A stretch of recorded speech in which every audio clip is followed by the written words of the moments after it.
Magpapatupad ang Quezon City Traffic and Transport Management Department ng Traffic Rerouting Plan kaugnay ng ikalimang State of the Nation Address ni Pangulong Ferdinand Marcos Jr. sa Lunes, ika-27 ng Hulyo.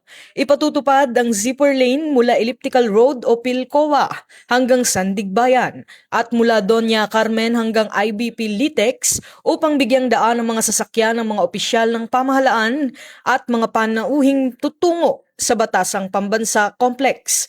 Nakaantabay ang mga kinauukulang ahensya ng pamahalaan upang tiyakin ang maayos na daloy ng trapiko, seguridad at kaayusan sa mga pangunahing lansangan at iba pang apektadong lugar.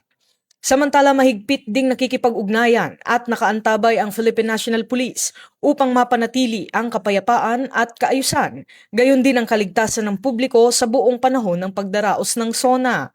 Dahil sa inaasahang mabigat na trapiko sa Commonwealth Avenue at mga karatig na kalsada ng Batasang Pambansa Complex, hinihikayat ang mga motorista na gumamit ng mga alternatibong ruta, maglaan ng karagdagang oras sa biyahe at sundin ang mga traffic advisory at mga otoridad na nakadeploy sa lugar.